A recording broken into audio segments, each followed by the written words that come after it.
চৈত্র মাসের শেষ সপ্তাহ। শহর যখন কাঠ ফাটা গরমে ধুঁকছে, তখন এই রাঢ় বাংলার প্রত্যন্ত গ্রামে পা রাখতেই আকাশ ভেঙে নামল কালবৈশাখী।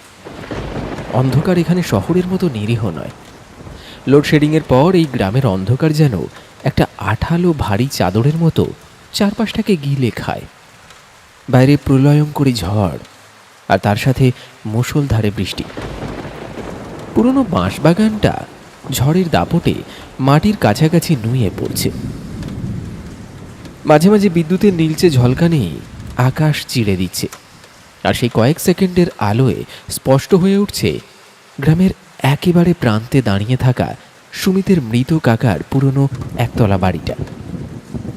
চুনকাম খসা, নোনা ধরা দেওয়াল, দীর্ঘদিনের অব্যবহার আর স্যাঁতস্যাঁতে আবহাওয়ায় সারা বাড়ি থেকে একটা পুরনো পচা কাঠ আর ভিজে ইটের বুনো গন্ধ বেরোচ্ছে।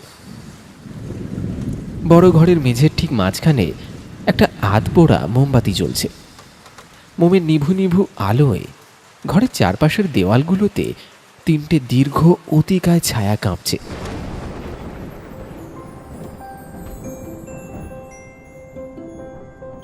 টানা 3 দিনের ছুটি পেয়ে শহরের দম বন্ধ করা একঘেয়েমি কাটাতে সুমিতের প্রস্তাবেই ওরা এখানে এসেছে। কাকার মৃত্যুর পর থেকে বাড়িটা পড়েই থাকে।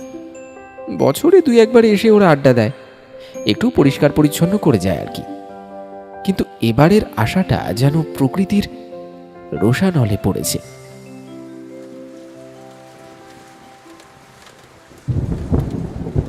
আরে ধুর, এই জন্য তোদের সাথে আমি কোথাও আসতে চাই না। নীরবতা ভেঙে ফেটে পড়ল বিকাশ। সে বিরক্তি নিয়ে হাতের দামি স্মার্টফোনের স্ক্রিনে টোকা মারছে। সন্ধে 7টা থেকে no signal, emergency call only, এটাই দেখাচ্ছে। এই হতচ্ছাড়া কারেন্টটাও যে কোথায় গেল, আসার কোনো নামই নেই। বিকাশ ছেলেটা বরাবরই একটু অধৈর্য, আদ্যপান্ত শহুরে। দামি বাইক, কর্পোরেট চাকরি আর উইকেন্ড পার্টির বাইরের দুনিয়াটা যে কতটা রুক্ষ হতে পারে সেটা মানতে ওর খুব কষ্ট হয়। সুমিত একটা পুরনো গামছা দিয়ে মেঝের একদিকের বৃষ্টির ছাঁট মুছতে মুছতে বলল, আরে ভাই, একটু অ্যাডজাস্ট করে নে না, কাল সকালেই সব ঠিক হয়ে যাবে। আরে তুই তো জানিস গ্রামের দিকে একবার ঝড় বৃষ্টিতে তার ছিঁড়লে চট করে কারেন্ট ফারেন্ট আসে না, আর নেটওয়ার্ক তো এখানে এমনিতেই উইক। সুমিত এই দলের মধ্যে সবচেয়ে গোছানো এবং শান্ত প্রকৃতির। কাকার এই বাড়িটার প্রতি তার একটা অদ্ভুত টান আছে, যদিও সে নিজেও জানে জায়গাটা বেশ গা ছমছমে। অ্যাডজাস্ট করব? ওই পুরনো জং ধরা জানলার পাল্লাটা যেভাবে হাওয়াতে বাড়ি খাচ্ছে, মনে হচ্ছে এক্ষুনি খুলে আমার ঘাড়ের ওপর পড়বে। বিকাশ পকেট থেকে সিগারেটের প্যাকেটটা বের করতে করতে বলল, ওটা আমি দড়ি দিয়ে বেঁধে দিয়েছি, পড়বে না। খুব নিচু আর শান্ত গলায় কথাগুলো বলল অর্ক। অর্ক মোমবাতির আলো থেকে একটু দূরে অন্ধকারের দিকে মুখ করে বসে আছে। ওর হাতে এক বান্ডিল পুরনো তাস। অর্ক মানুষটাই এরকম, স্বল্পভাষী, অন্তর্মুখী এবং গভীর পর্যবেক্ষক। ও যখন কথা বলে মনে হয় যেন প্রতিটি শব্দ মেপে বলছে। চোখের দৃষ্টিতে সবসময় একটা দার্শনিক বা বলা ভালো একটা বিষণ্ণ শূন্যতা লেগে থাকে। হঠাৎ বাইরে একটা কান ফাটানো বাজ পড়ল। জানলার কাঁচগুলো ঝনঝন করে কেঁপে উঠল, আর সেই বিদ্যুতের আলোয় এক মুহূর্তের জন্য অর্কর মুখটা স্পষ্ট দেখা গেল। ওর ফ্যাকাশে মুখে কোনো বিকার নেই, শুধু হাতের আঙুলগুলো নিখুঁত দক্ষতায় তাসগুলোকে এপাশ ওপাশ করে সাফল করে চলেছে। বিকাশ সিগারেট ধরিয়ে একগাল ধোঁয়া ছেড়ে বলল, ভাই অর্ক, আর তুই অন্তত কিছু বল। তুই তো বললি এখানে এলে নাকি মাইন্ড ফ্রেশ হবে। এখানে তো ভাই মাইন্ড পুরো ব্ল্যাঙ্ক হয়ে যাচ্ছে। চারিদিকে যা ভুতুরে পরিবেশ, মনে হচ্ছে যেন 18 শতকে চলে এসেছি। অর্ক তাস বাঁটতে বাঁটতে খুব মৃদু হাসল।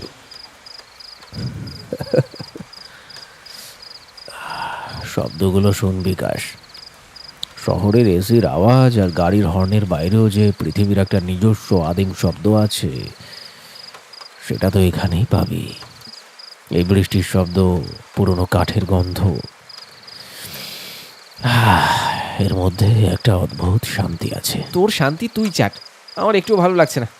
বিকাশ গজগজ করতে করতে তাসের দান তুলে নিল। সুমিতও এসে বসলো ওদের সাথে। মোমবাতির শিখাটা জানলার ফাঁক দিয়ে আসা হাওয়াতে তীর তীর করে কাঁপছে। তিন বন্ধু মেতে উঠল তাসের আসরে। বাইরের তুমুল বৃষ্টি আর অন্ধকারে যেন তাদের এই ছোট্ট আলোর বৃত্ত থেকে সম্পূর্ণ আলাদা একটা জগৎ তৈরি করেছে।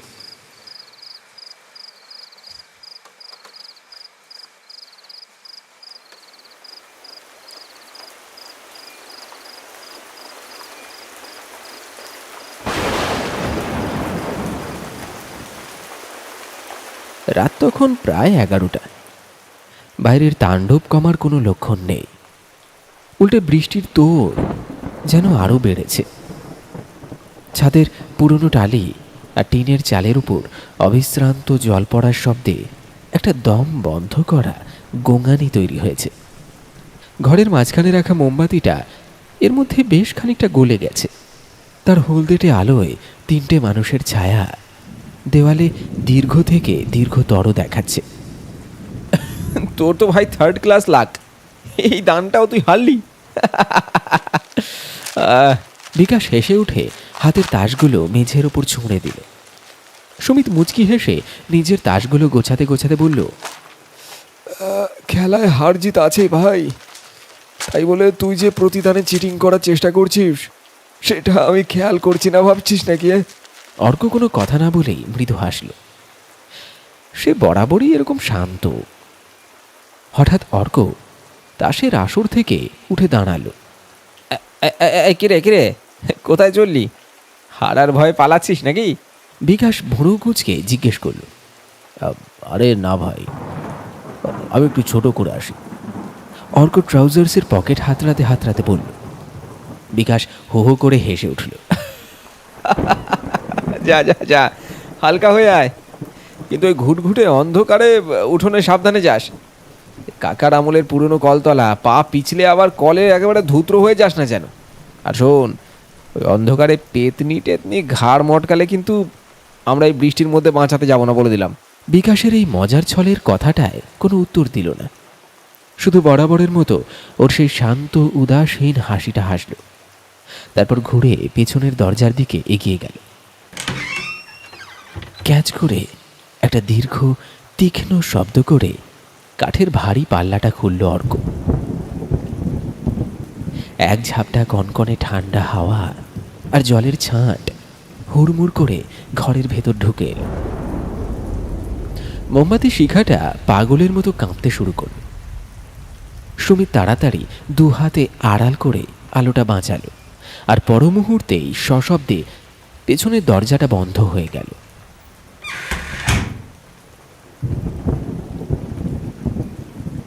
অর্ক বেরিয়ে যেতেই ঘরের পরিবেশটা আবার আগের মতো হয়ে গেল। সুমিত তাসগুলো সাফল করতে করতে বলল, তোর ওই পেতনির জোকসগুলো কিন্তু বড্ড বস্তা পচা হয়ে গেছে রে বিকাশ। বিকাশ পকেট থেকে আরেকটা সিগারেট ধরিয়ে এক মুখ ধোঁয়া ছাড়ল।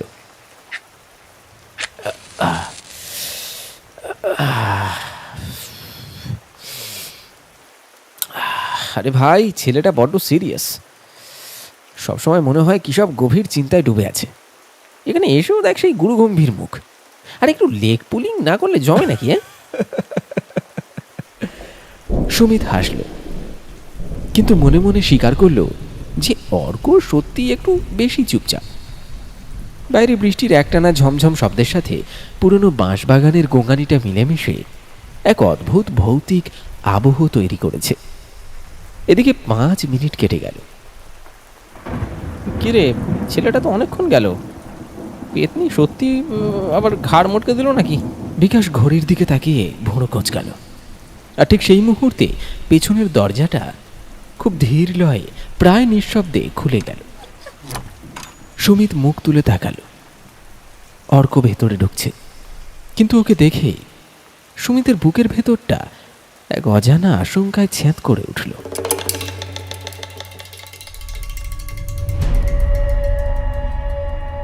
অর্ক আপাদমস্তক ভিজে জবজবে, ওর চুলগুলো কপালের সাথে লেপ্টে আছে, শার্টটা জলের ভারে শরীরের সাথে সেটে গেছে।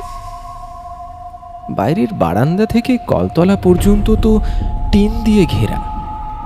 বাথরুমে যেতে গেলে তো এতটা ভেজার কথা নয়। মনে হচ্ছে যেন কেউ ওকে আস্ত একটা পুকুরের মধ্যে চুবিয়ে তুলে এনেছে। কিন্তু সুমিতকে যেটা সবচেয়ে বেশি শিউরে তুলল তা হলো অর্কের শারীরিক ভঙ্গিটা।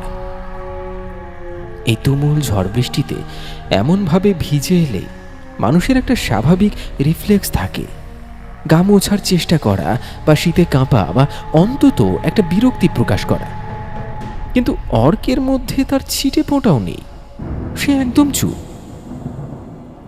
ওর পা ফেলার কোনো শব্দ পর্যন্ত হচ্ছে না। একটা নিস্তব্ধ মৃত মানুষের মতো ভারী অথচ নিঃশব্দ পায়ে হেঁটে এসে সে আবার আগের জায়গাতেই বসল। মোমবাতির নিভু নিভু আলোয় সুমিত দেখল অর্কর মুখটা নিচের দিকে সামান্য নামানো। ওর ভিজে চুল থেকে টপ টপ করে জল ঝরে মেঝের ওপর ছোট একটা গর্তের মতো তৈরি করেছে। কিন্তু ওর চোখ দুটো অস্বাভাবিক স্থির, পলকহীন, যেন কাঁচের মার্বেলের মতো চকচক করছে। কিন্তু তাতে বিন্দু মাত্র প্রাণ নেই। বিকাশ নিজের তাসের দিকে তাকিয়ে না দেখে বলে উঠল, কিরে, বাথরুমে কি সাঁতার কাটতে নেমেছিলি নাকি? এত ভিজলি কি করে ভাই? ওই কোণে একটা গামছা রাখা আছে, নে মাথাটা মুছে নে। কোনো উত্তর এলো না। ঘরের ভেতর শুধু বৃষ্টির একটানা শব্দ।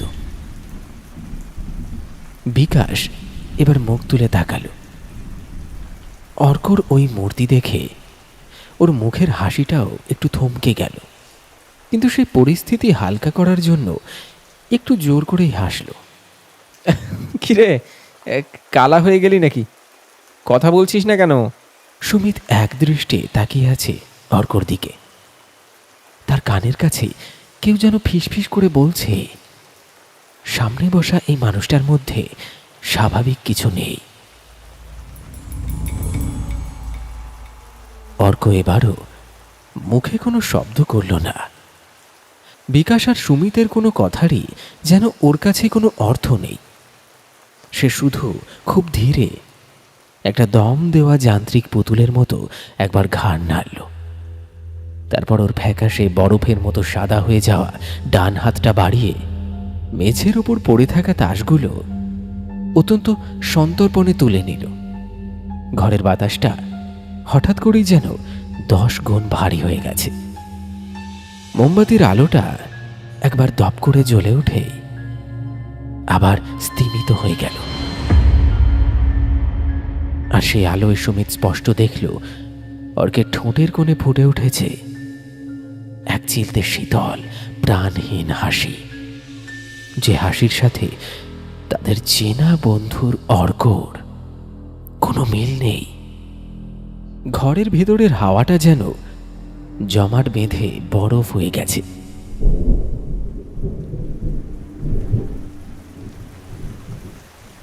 তাস বাটা শেষ। মোমবাতি টিমটিমে আলোয় 3 জনের ছায়া আবার দেওয়ালে দীর্ঘ হয়ে কাঁপছে। বিকাশ পরিস্থিতি স্বাভাবিক করার জন্য জোর করে একটা চুটুল সুরে গুনগুন করার চেষ্টা করল, কিন্তু সেটা গলার কাছেই কেমন যেন শুকিয়ে আটকে গেল। সুমিত নিজের তাসের দিকে তাকিয়ে আছে ঠিকই, কিন্তু ওর মন পড়ে আছে সামনের ওই ভিজে নিস্তব্ধ মূর্তিটার দিকে।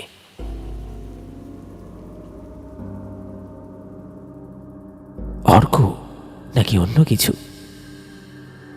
মানুষটা শুধু একদৃষ্টে নিজের হাতের তাসের দিকে তাকিয়ে আছে।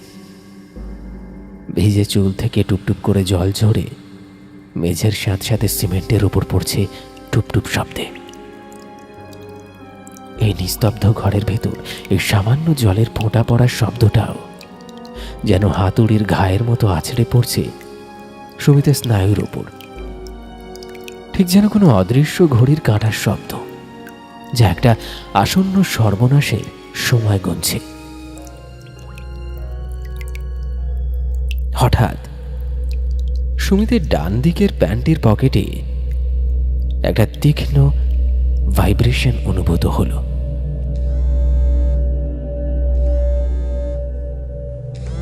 চমকে উঠল সুমিত।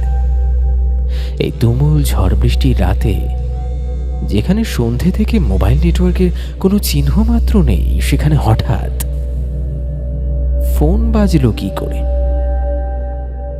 বুকটা ধড়াস করে উঠল ওর। কাঁপা কাঁপা হাতে পকেট থেকে স্মার্টফোনটা বের করল। স্ক্রিনের আলোটা মোমবাতির ম্লান আধো অন্ধকারে যেন বড্ড বেশি উজ্জ্বল আর অস্বাভাবিক দেখাচ্ছে। উপরের সিগন্যালের বারে মাত্র একটা দাগ টিম টিম করে উঁকি মারছে। হোয়াটসঅ্যাপের আইকনে একটা সবুজ নোটিফিকেশন মেসেজ এসেছে। সুমিত মেসেজটা খোলার আগেই প্রেরকের নামটা দেখল, আর মুহূর্তের জন্য ওর চোখের পলক পড়া বন্ধ হয়ে গেল। নিঃশ্বাসটা গলার কাছে দলা পাখি আটকে গেল যেন। স্ক্রিনে জল জল করছে নামটা, অর্ক। সুমিতের মনে হলো ওর পায়ের তলা থেকে পুরনো বাড়ির মেঝেটা যেন হুড়মুড় করে ধসে যাচ্ছে। বুকের ভেতর হৃৎপিণ্ডটা পাগলের মতো আছড়ে পড়ছে পাঁজরের গায়ে। এই তো অর্ক বসে আছে, ও ঠিক এক হাত দূরে। তাহলে মেসেজটা কে পাঠালো? কাঁপা ঘর্মাক্ত আঙুলে স্ক্রিনটা আনলক করল সুমিত। মেসেজটা মাত্র কয়েক সেকেন্ড আগে ডেলিভার হয়েছে। লেখাটা পড়ে সুমিতের শিরদাঁড়াবে আক্ষরিক অর্থেই একটা হিম শীতল বরফের স্রোত ঘাড় থেকে নেমে কোমর অবধি নেমে গেল। মেসেজে লেখা আছে, ভাই উঠোনের দরজাটা বাইরে থেকে হাওয়ায় আটকে গেছে, আমি বৃষ্টিতে ভিজছি, তাড়াতাড়ি দরজাটা খুলে দে। সুমিতের চোখ দুটো ঠিকরে বেরিয়ে আসতে চাইছে। সে ধীরে ধীরে অত্যন্ত সন্তর্পণে ঘাড় ঘুরিয়ে সামনের মানুষটার দিকে তাকালো। সামনের অর্ক তখন অত্যন্ত ধীরে, অদ্ভুত এক নিরাসক্ত ভঙ্গিতে নিজের তাসের পাতাগুলো একটা একটা করে আঙুলের ফাঁকে সাজাচ্ছে।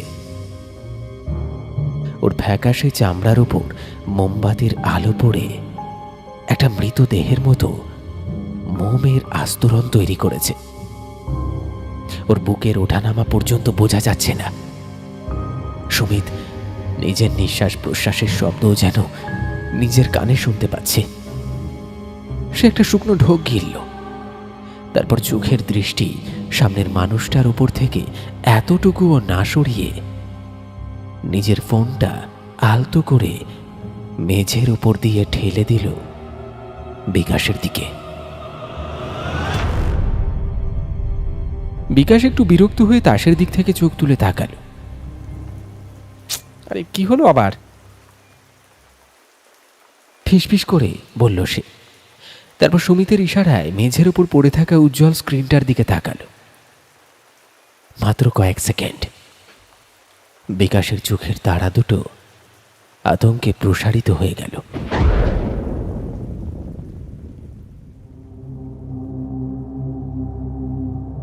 ওর শ্যামলা রঙের মুখটা চোখের পলকে ছাইয়ের মতো সাদা ফ্যাকাশে হয়ে গেল।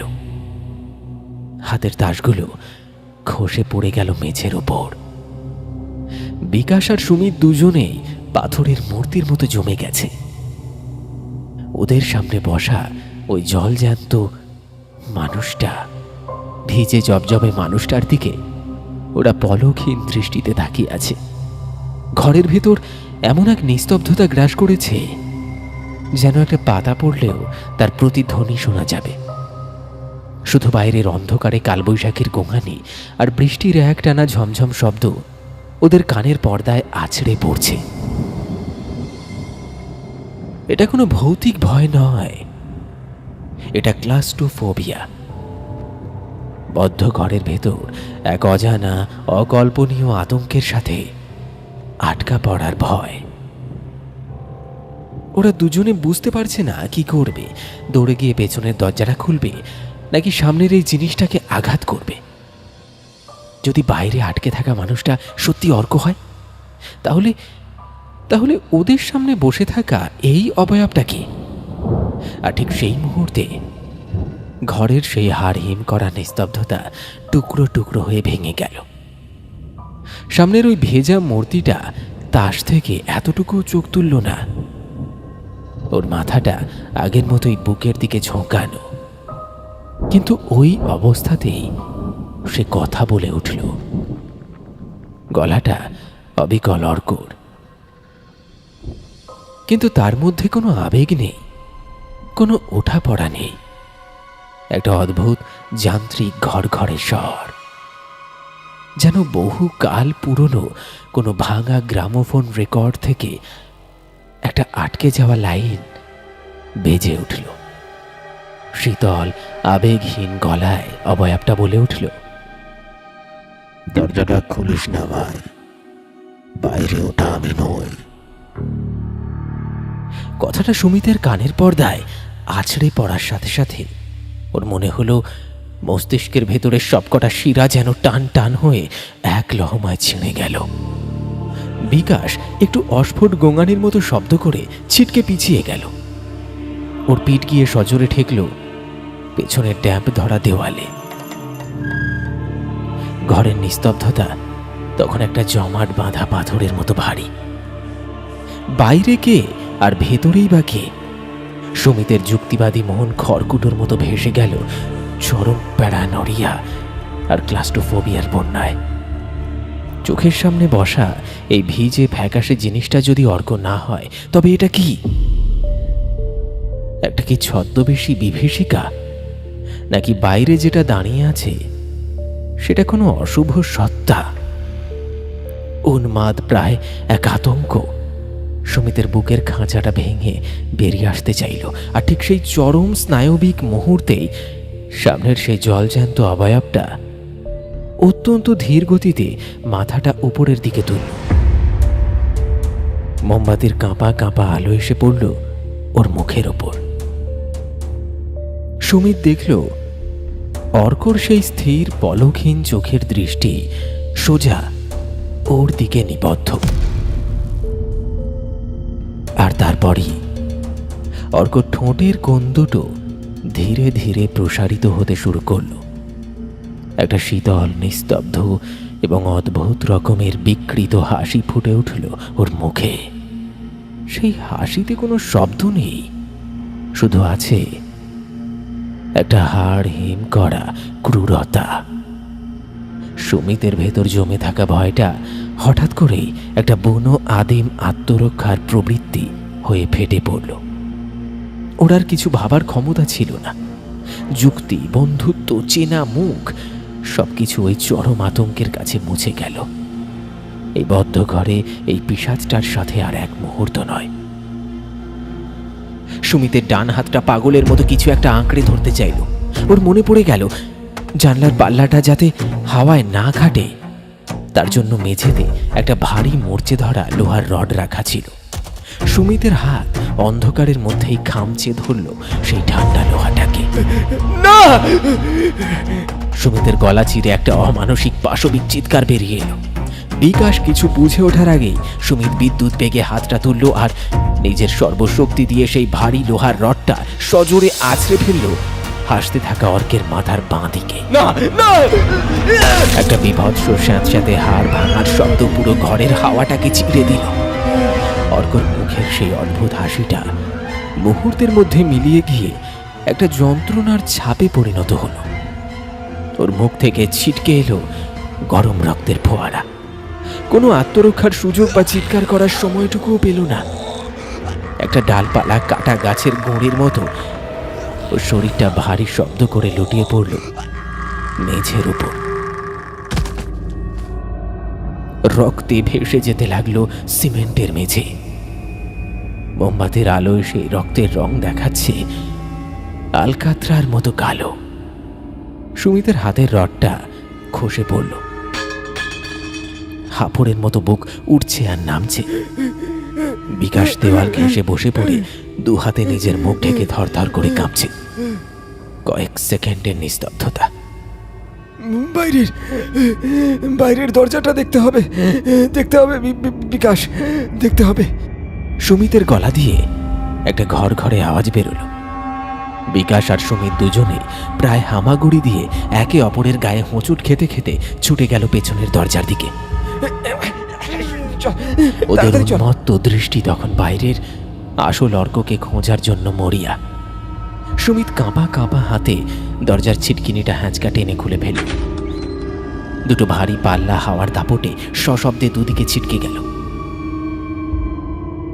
সামনে ঘুটঘুটে অন্ধকার। তুমুল বৃষ্টি আছড়ে পড়ছে বাঁশ বাগানের ওপর, কিন্তু কেউ নেই। ওদের চোখের সামনে পড়ে থাকা বৃষ্টি ভেজা ফাঁকা উঠোনটা যেন ওদের দিকে তাকিয়ে উপহাস করছে। বাইরে কেউ আটকে নেই। আর ঠিক সেই মুহূর্তে সুমিতের প্যান্টের পকেটে রাখা মোবাইলটা হঠাৎ করে উন্মত্তের মতো বাজতে শুরু করলো। পরপর 4-5টা নোটিফিকেশনের শব্দ। এই তুমুল দুর্যোগের মধ্যেও হঠাৎ করে মোবাইলের স্ক্রিনটা জ্বলে উঠল। সুমিত ছিটকে ফোনটা বের করলো পকেট থেকে। স্ক্রিনের উপর ডান দিকের কোণে নেটওয়ার্কের বারটা একদম ফুল। টাওয়ার ফিরে এসেছে, আর তার নিচেই হোয়াটসঅ্যাপে পরপর কয়েকটা মেসেজ, সবকটাই অর্কর নম্বর থেকে আসা। মেসেজের টাইম স্ট্যাম্প দেখাচ্ছে এগুলো পাঠানো হয়েছিল ঠিক 5 মিনিট আগে। সম্ভবত নেটওয়ার্ক না থাকার জন্য এতক্ষণ সার্ভারে আটকে ছিল। সুমিতের চোখ দুটো যেন ঠিকরে বেরিয়ে আসতে চাইল। কাঁপা কাঁপা আঙুলে সে মেসেজগুলো পড়ল। প্রথম মেসেজ, ভাই আমি দরজার কাছেই দাঁড়িয়ে আছি, দেখছি দরজাটা খোলাই আছে, ফোন করব ভাবলাম কিন্তু নেটওয়ার্ক ধরছে না। দ্বিতীয় মেসেজ, ঠিক আছে আমি ভেতরে আসছি, মেসেজটা ইগনোর কর। নেটওয়ার্ক প্রবলেমের জন্য হয়তো মেসেজটা ডেলিভার হতে দেরি হতে পারে। মেসেজটা পড়া মাত্রই সুমিতের পায়ের তলার মাটি যেন হুড়মুড় করে এক অতল খাদের দিকে ধসে গেল। ওর হাত থেকে দামি মোবাইলটা ছিটকে পড়ল মেঝের এক রাশ জলের মধ্যে। সব সব পরিষ্কার হয়ে গেল ওর কাছে, জলের মতো পরিষ্কার। কোনো ভূত প্রেত ছিল না, বাইরে কোনো অশুভ শক্তি ছিল না। বৃষ্টির কারণে নেটওয়ার্ক দুর্বল থাকায় প্রথম মেসেজটা দেরিতে ঢুকেছিল। আর অর্ক ততক্ষণে ভেতরে চলে এসেছে আর চুপচাপ এসে ওদের পাশে বসেছিল, কারণ সে পুরো ভিজে গিয়েছিল। আর ওর স্বভাবটাই ওরকম গুরু গম্ভীর। আর সেই ভয়ঙ্কর সংলাপটা, দরজাটা খুলিস না ভাই, বাইরে ওটা আমি নই। ওটা ওটা ছিল অর্কর একটা নিছক ডার্ক জোক। সুমিত আর বিকাশকে ওই ভৌতিক পরিবেশে ওরকম ভয় পেতে দেখে নিজের গম্ভীর স্বভাবের আড়ালে স্রেফ মজা করার জন্য একটু নাটক করে কথাটা বলেছিল অর্ক। ওই হাসিটায় কোনো পৈশাচিকতা ছিল না, ওটা ছিল বন্ধুদের ভয় পাইয়ে দেওয়ার একটা নির্দোষ চাপা হাসি। আর ওরা চরম মানসিক আতঙ্কে আর অবিশ্বাসে ভুগে ওরা কি করলো? বিকাশের বুক ফাটা গগনভেদী একটা আর্তনাদ পুরো ঘরের দেওয়ালগুলোকে কাঁপিয়ে দিল। সুমিত ধীরে ধীরে পেছন ফিরে তাকালো। মেঝের উপর পড়ে আছে ওদের সব থেকে কাছের বন্ধুটা। ওর মাথার খুলিটা একপাশে থেঁতলে গেছে, আর ওর ফ্যাকাশে মুখের উপর একটা জমাট বাঁধা রক্তের ধারা গড়িয়ে নেমেছে। অর্কের খোলা নিথর চোখ দুটো যেন অপলক দৃষ্টিতে সুমিতের দিকে তাকিয়ে জিজ্ঞেস করছে, কি দোষ ছিল আমার? সুমিতের দু হাঁটু ভেঙে এলো। সে ধপ করে বসে পড়ল অর্কের লাশের পাশে ওই রক্ত মাখা মেঝের উপর। বাইরে তখন কালবৈশাখীর তাণ্ডব আরো বেড়েছে, আর ঘরের ভেতর চরম অনুশোচনা আর হাহাকারে আকাশ বাতাস ভারী হয়ে উঠেছে। তারা বুঝতে পারল পৃথিবীর কোনো ভূত বা প্রেতাত্মা মানুষের মনের ভেতর লুকিয়ে থাকা অবিশ্বাসের অন্ধকারের চেয়ে বেশি ভয়ঙ্কর হতে পারে না। আজ রাতে এই পুরনো বাড়িতে কোনো অতি প্রাকৃত ঘটনা ঘটেনি, শুধু জন্ম নিয়েছে এক নির্মম খাঁটি মানসিক বিভীষিকা, যার অভিশাপ সুমিত আর বিকাশকে সারা জীবন তাড়িয়ে বেড়াবে।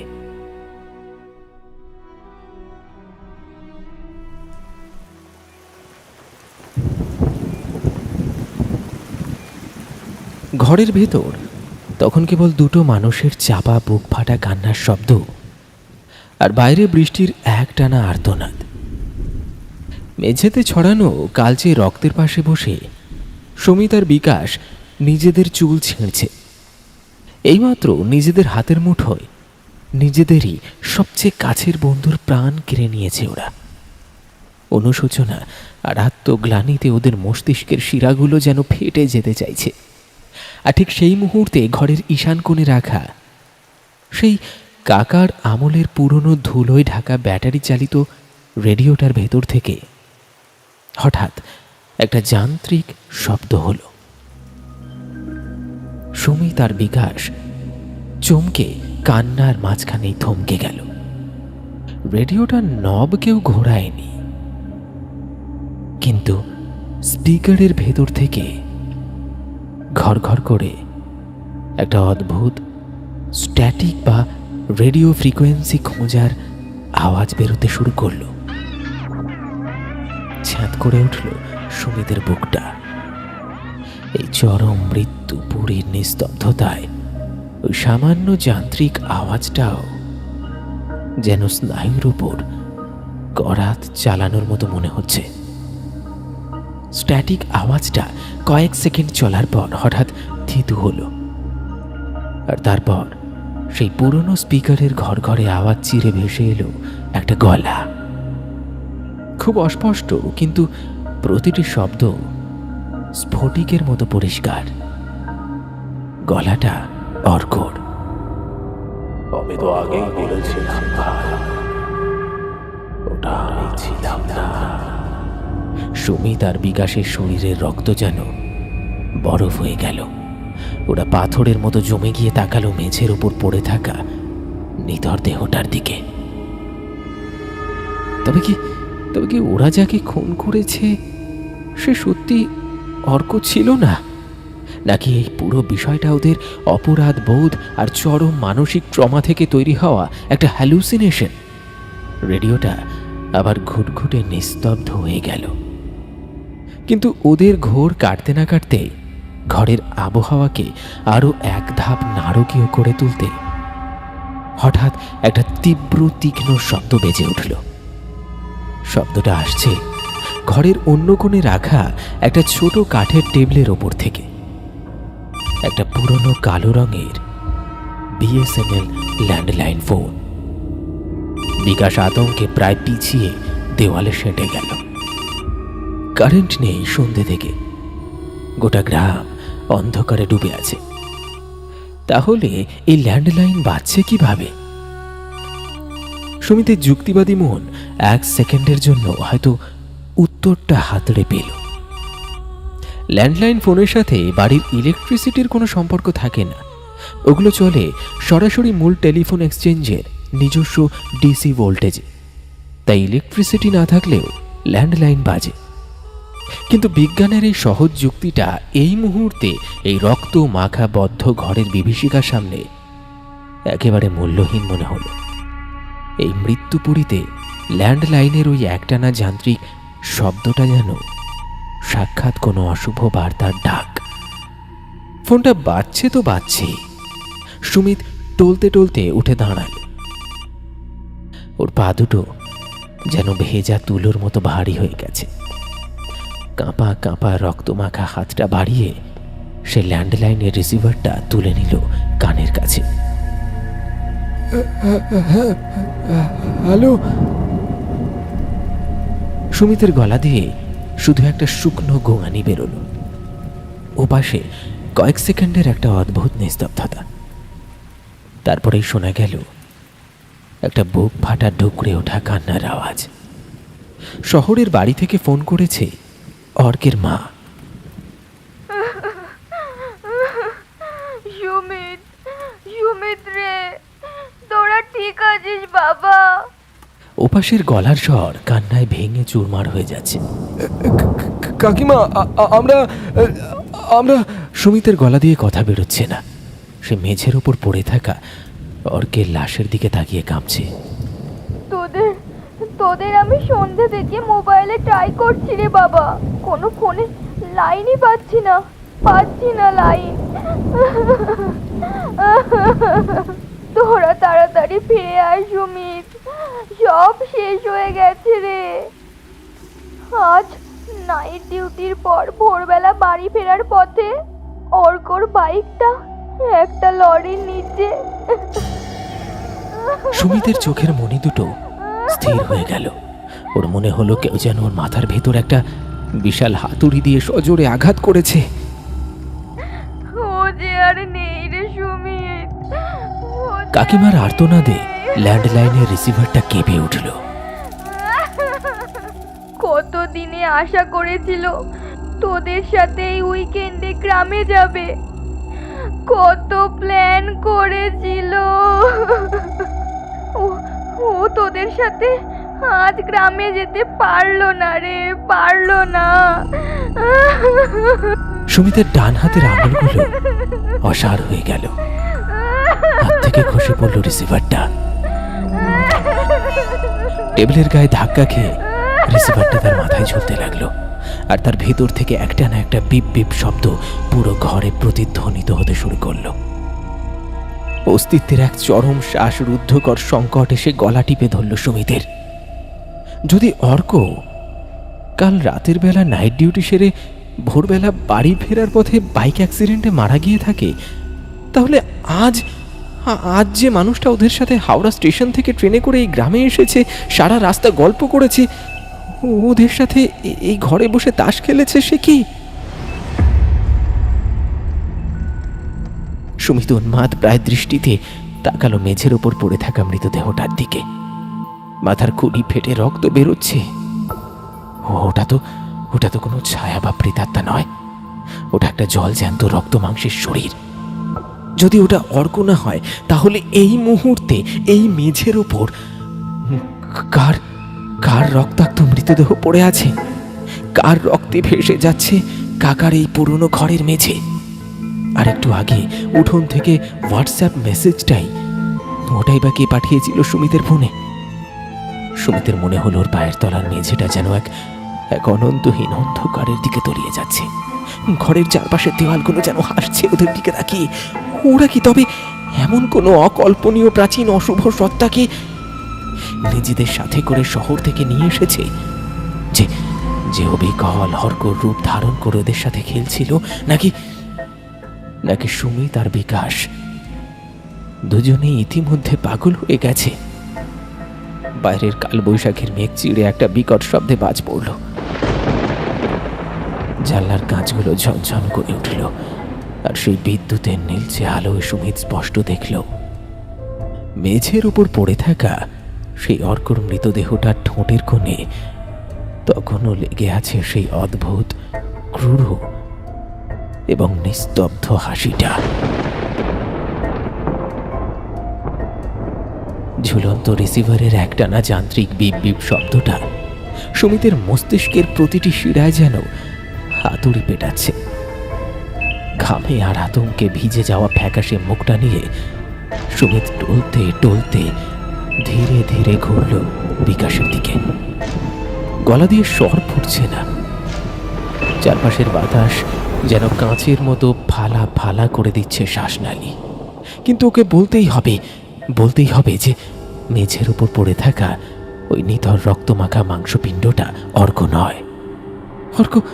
অর্ক আজ ভোরেই মারা গেছে শহরে। কিন্তু সুমিত মুখ খোলার আগেই ঘরের থমথমে নিস্তব্ধতা চিরে আরেকটা তীক্ষ্ণ ভাইব্রেশনের শব্দ হল বিকাশের পকেটে। বিকাশ চমকে উঠে প্যান্টের পকেট থেকে নিজের ফোনটা বের করল। স্ক্রিনের আলোর একটা নীলচে ভৌতিক ছটা পড়ল ওর মুখের ওপর। আর সেই আলোতেই সুমিত দেখল বিকাশের চোখের মণি দুটো আতঙ্কে আর অবিশ্বাসে অস্বাভাবিকভাবে প্রসারিত হয়ে গেছে। বিকাশ খুব ধীরে ধীরে মুখ তুলে তাকালো সুমিতের দিকে। কয়েক মিনিট আগে অর্কর দিকে তাকানোর সময় বিকাশের চোখে যে বুনো সন্দেহজনক আর খুনের দৃষ্টিটা ছিল, ঠিক সেই দৃষ্টিটা এখন স্থির হয়ে আছে সুমিতের মুখের ওপর। সুমিত! বিকাশের গলাটা যেন কোনো অন্ধকার কুয়োর গভীর থেকে উঠে এলো হিসিস করে। কাঁপতে কাঁপতে সে বলল, সুমিত, আমার কাছে এইমাত্র তোর নম্বর থেকে একটা মেসেজ এলো। সুমিতের হৃৎপিণ্ডটা যেন এক মুহূর্তের জন্য স্তব্ধ হয়ে গেল। কি বলছে বিকাশ? সুমিতের নিজের ফোন তো ওরই বাঁ হাতের মুঠোয় শক্ত করে ধরা, যার স্ক্রিন পুরোপুরি অন্ধকার। সে তো কাউকে কোনো মেসেজ করেনি।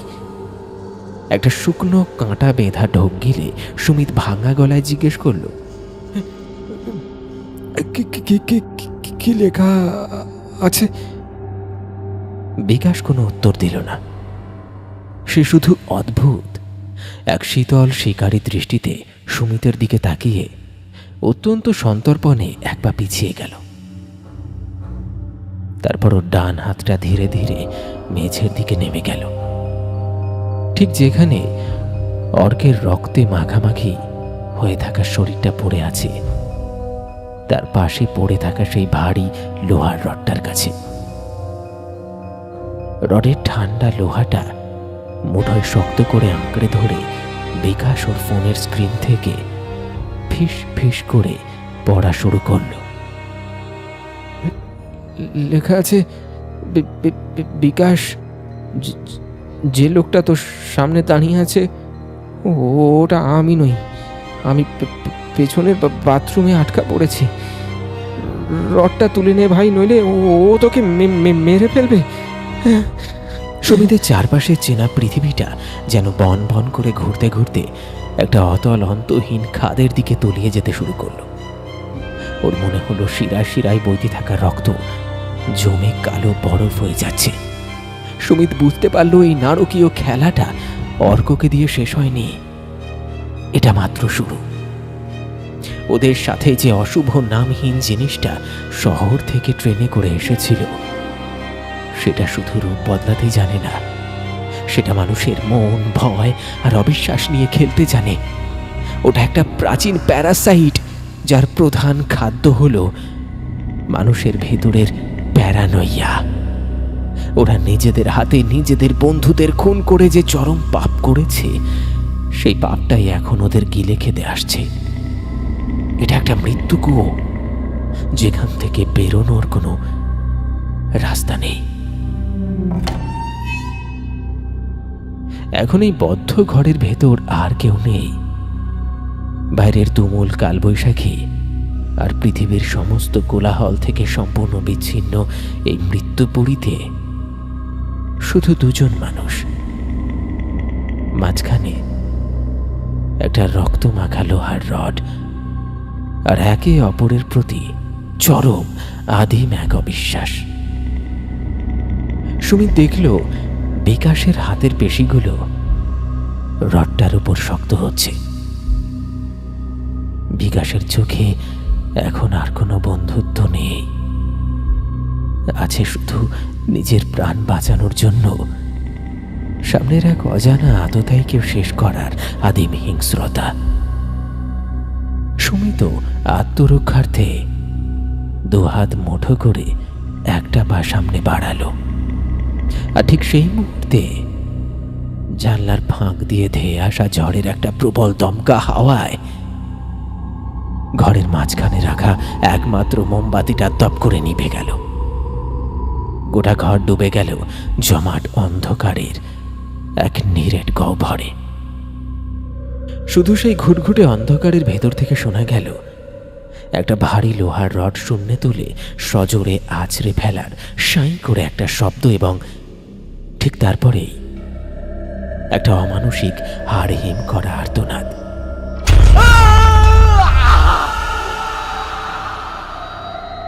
তারপর সব চুপ। কে কাকে মারল? বাইরে বাথরুমের ভেতরে কি আসলে আসল সুমিত আটকে আছে? মেঝেতে পড়ে থাকা অর্কর লাশটা কি সত্যি অর্কর ছিল, নাকি পুরোটাই ওই অভিশপ্ত বাড়ির কোনো এক অদৃশ্য সত্তার বিছানো মায়াজাল?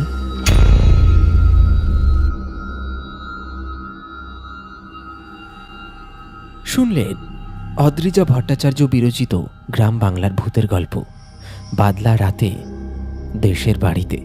আমাদের আজকের এই নিবেদন আপনার কেমন লাগলো অবশ্যই কমেন্টে লিখে জানাতে ভুলবেন না। প্রত্যেকবারের মতন আজও গল্পের মধ্যে থেকে আপনার জন্য রইল একটি প্রশ্ন।